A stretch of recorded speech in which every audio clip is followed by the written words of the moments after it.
I have Shelby Cheslek with me today, and I am so excited to chat with her. I met her, I haven't actually officially met her, but I started following her on social media.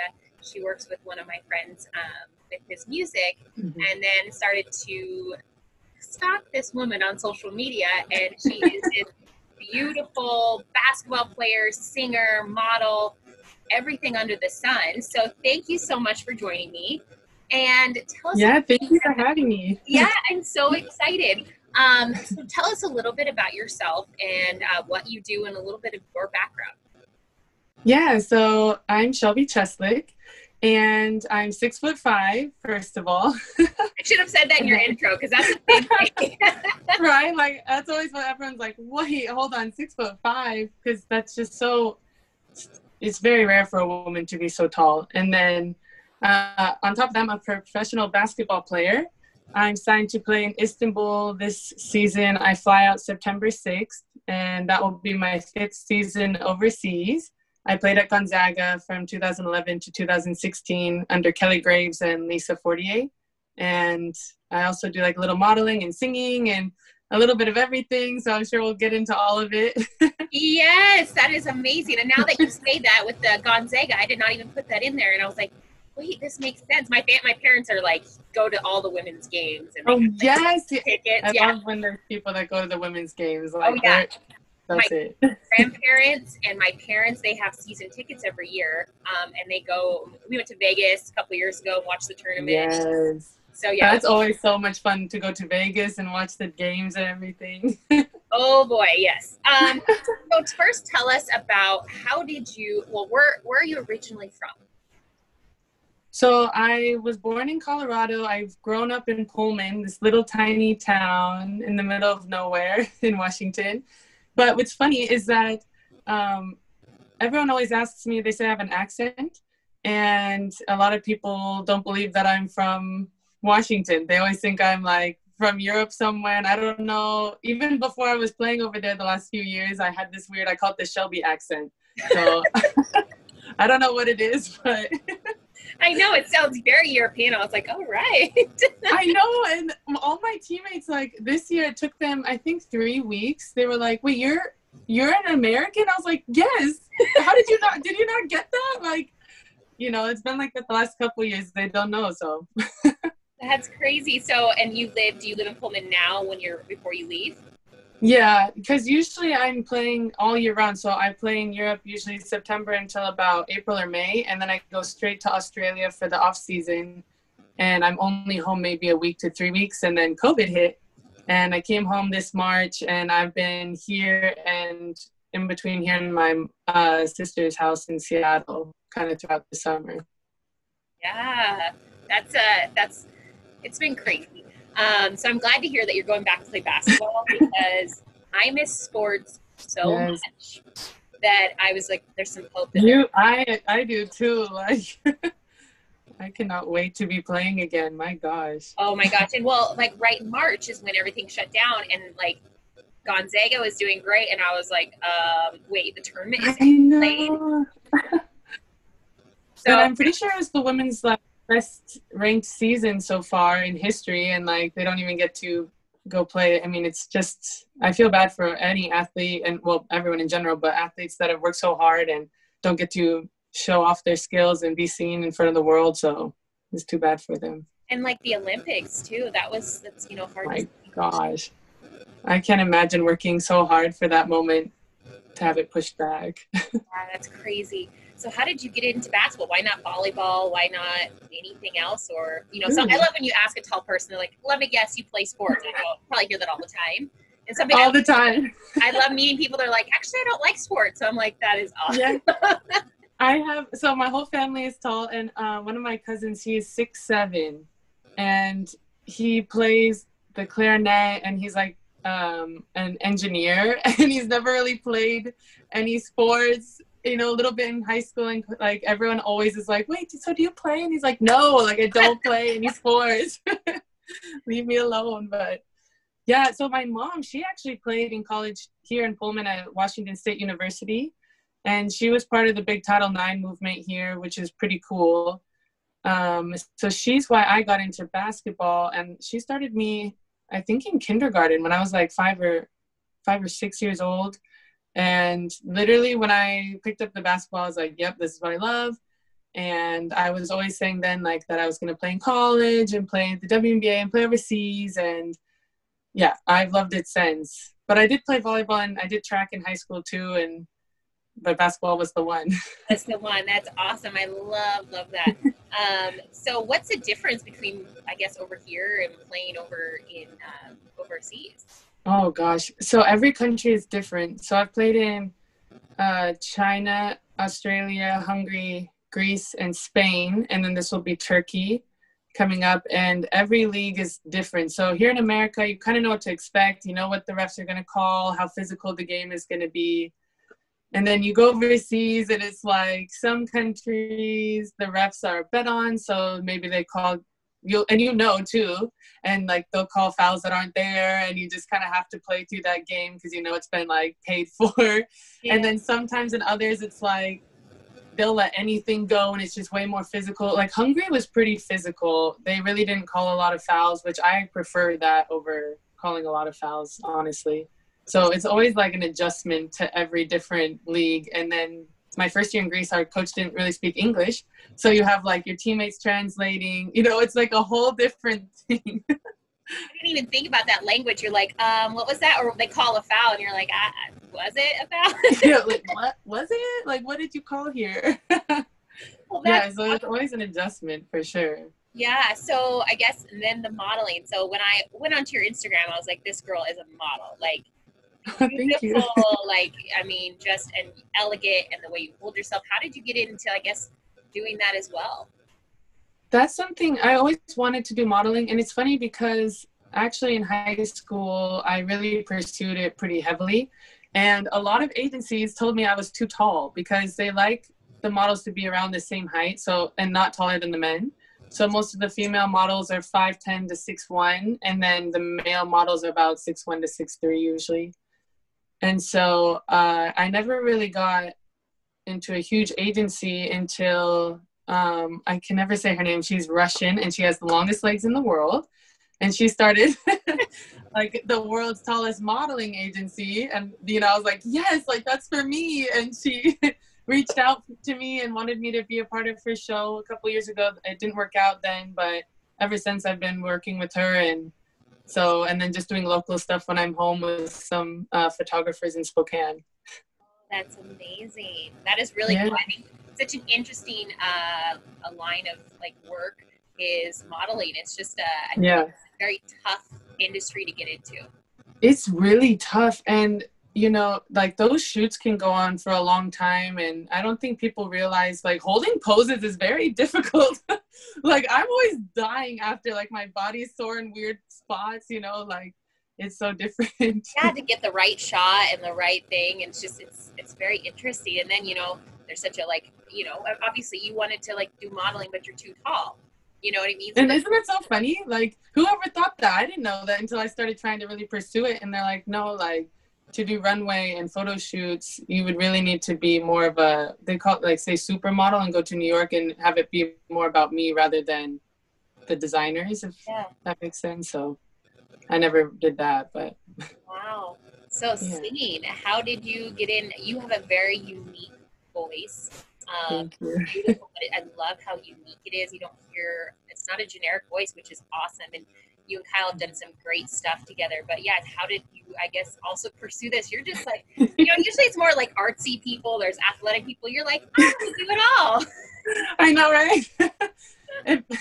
Actually, some of my basketball friends are like, you don't even look like a basketball player. I'm like, do I have to look a certain way to like do that profession? I always find that interesting because I'm like, just because I don't look like a basketball player doesn't mean that I'm not one. And I can have like, you know, it's just kind of funny. But I always was singing. My mom always talks about my sister and I, like on road trips, she'd put on musicals. We watched a lot of musicals and plays when we were younger.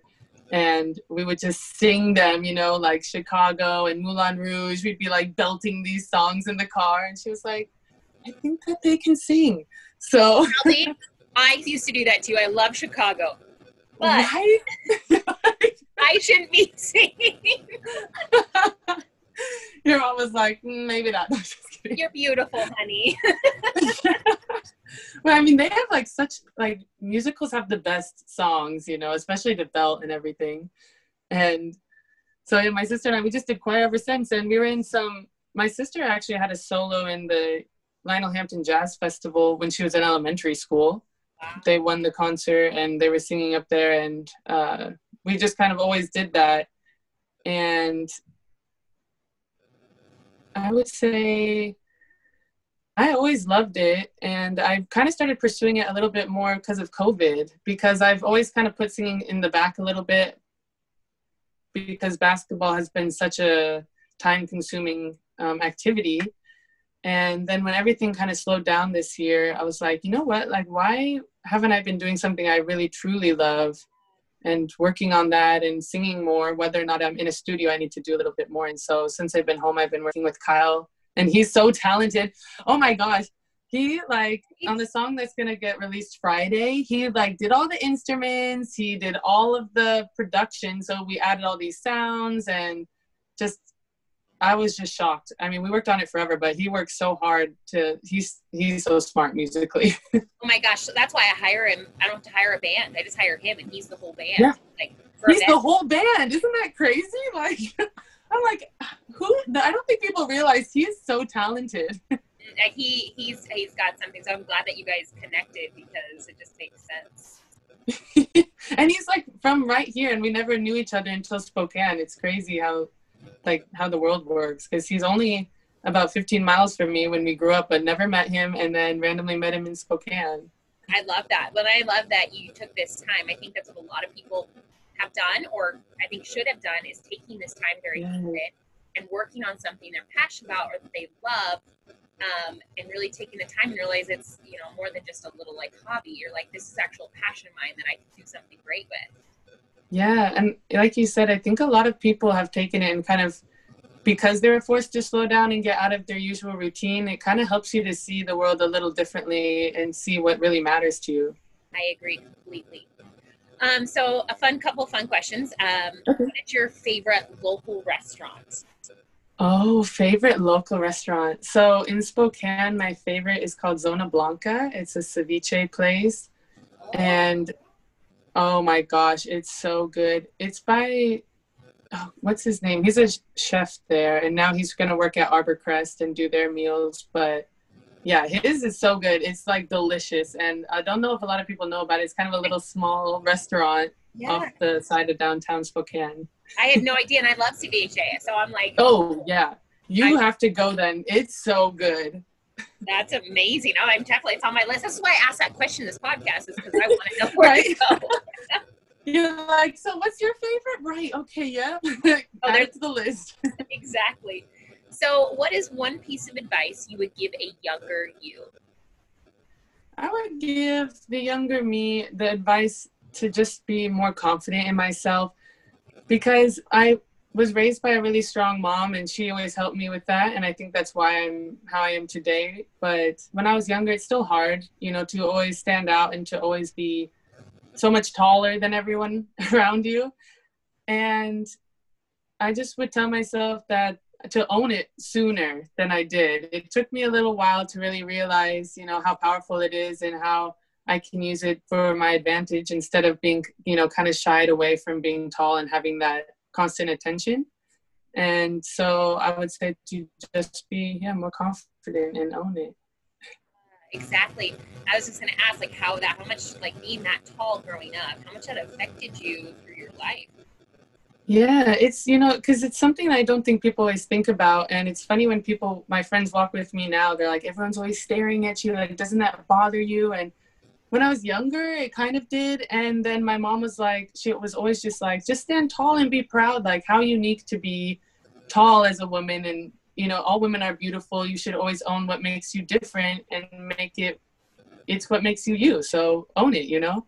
And with that advice, I just kind of started to always wear heels. I love wearing heels. And when people tell me not to, I'm like, why not? Like, it looks good with my outfit. I love it. I feel confident.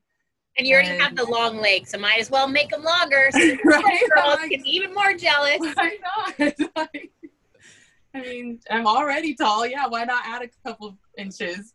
And so that's what I would say. I just think that a lot of tall women, they get really shy and self-confident, self-conscious. There we go. They get a little self-conscious. And there's nothing to be self-conscious about, you know? Like, people are looking at you, take that as an advantage. Yeah, you're always going to have like, when you walk in somewhere, you always catch the eyes. Like, why not use that for your advantage and be proud of it and say, yeah, like, I'm different, I'm unique, this is me. Yeah, and it's usually people are staring because we're jealous. I've always been jealous of tall girls. I'm like... Yeah, it's not, and you know, when people approach me, I get approached a lot for photos, and like, people want to talk to me and ask how tall I am. And I'm like, yeah, like, why would I be rude as long as you're nice to me? Like, people are just excited to talk to you. And that's a cool thing, that people are excited to talk to me just because of how I look, you know, how tall I am. That's a great point. So what's a moment in your life where you have like learned the most about yourself? I would say I learned the most about myself when I was in a long-term relationship for a while, about almost 4 years. And after I broke up with him, and that was only about 1.5 years ago, that's when I feel like I really became me.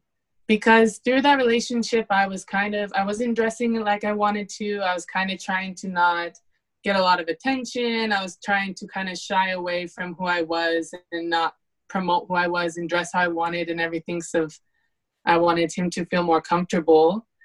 And then I just was like, why would I ever do that? You know, why would I not let my light shine and dim my light to try to make someone else feel more comfortable? And so after I broke up with him, I just kind of exploded. I felt like I just let myself be free.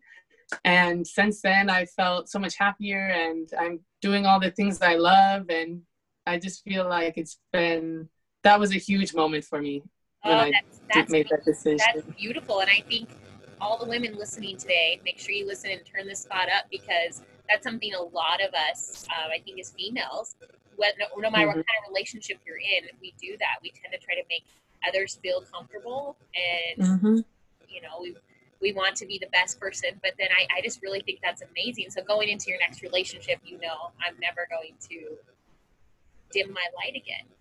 Exactly. Like, it's something I learned, and I won't ever do that again, because why would you ever want to do that? I don't want the person I'm with to feel like they need to do that. I want them to be the best they can be and let their light shine. And I want to be there and be hyping them the whole time, you know, and be confident in them as well. So yeah, it was a very big lesson for me.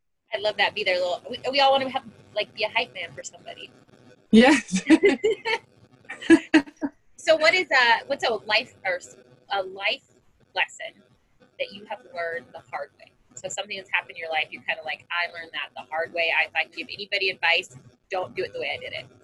Yeah, I would almost say something kind of similar to that. This has happened multiple times, just with people that maybe you want to give everything you have for them, your friends included, family, and people you're dating.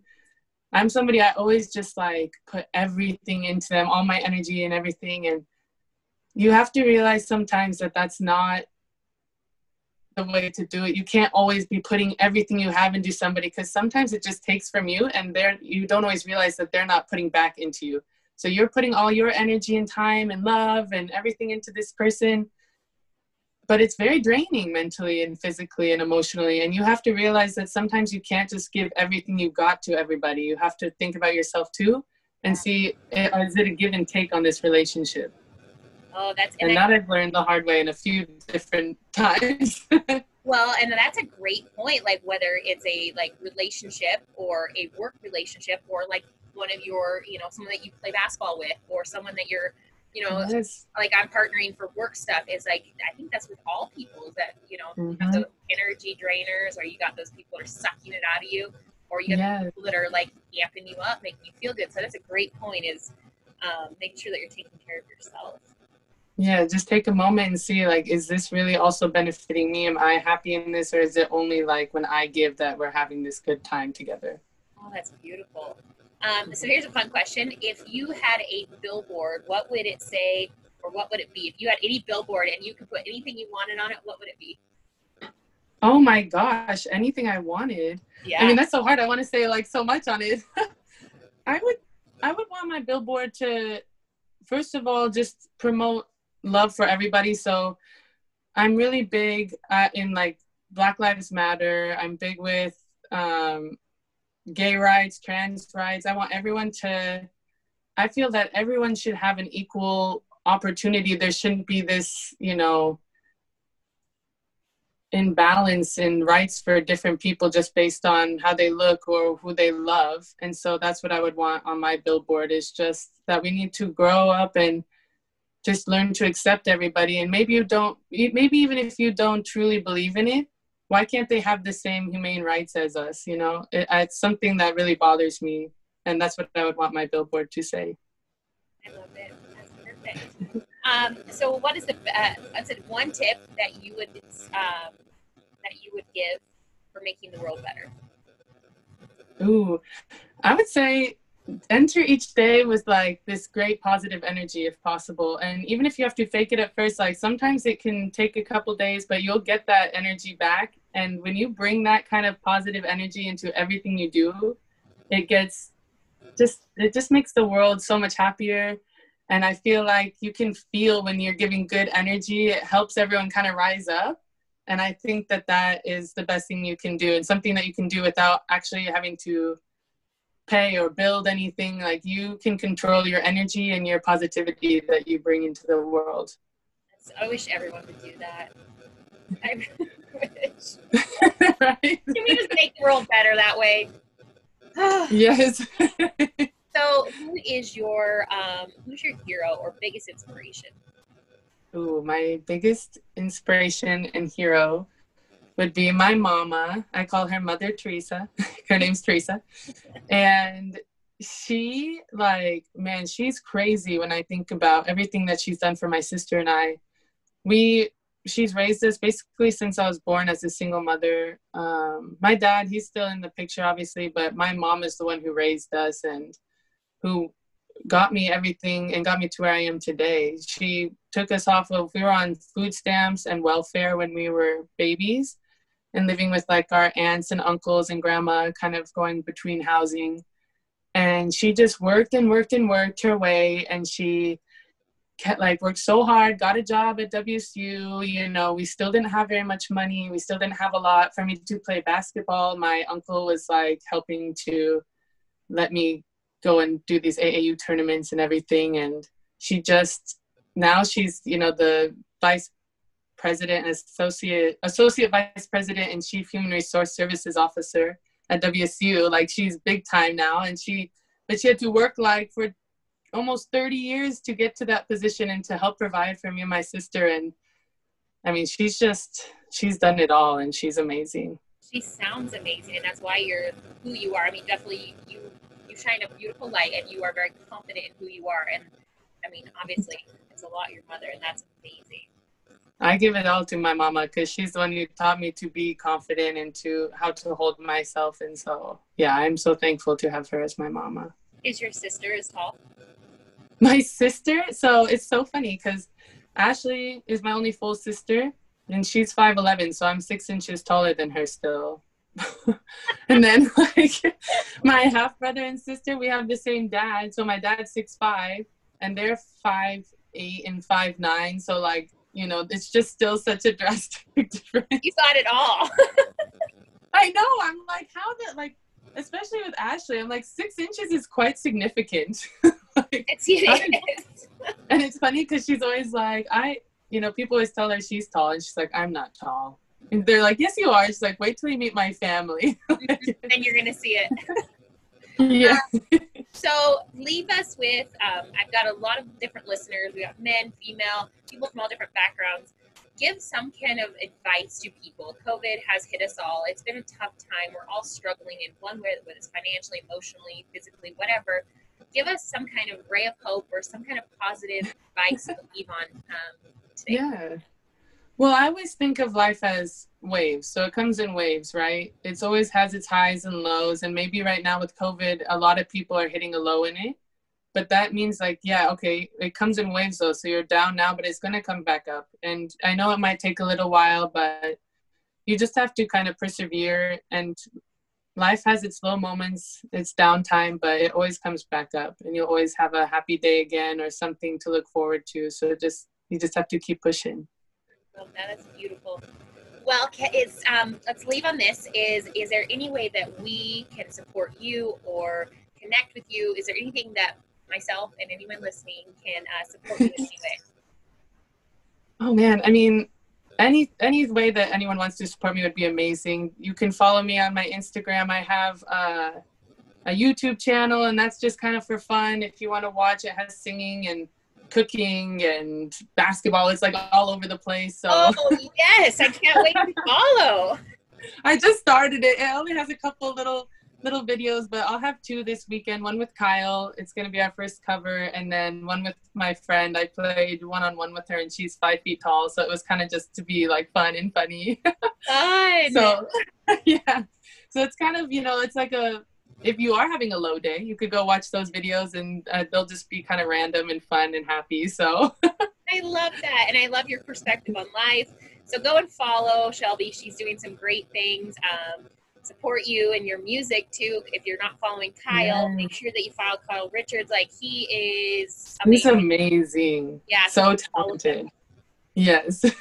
Well, thank you so much for joining me, and thank you for having me. You too. Thanks for listening to Keeping Tabs. I'm Tabitha Crock, and every Monday I release a podcast about different community members here in North Idaho. And then we end the weeks on Fridays with a podcast about the things I'm passionate about: outdoors, adventures, sports, the van life, and even current events. So if you like what you heard, make sure you subscribe to my YouTube, Spotify, or iTunes. Thank you again. Now go be kind and do something great.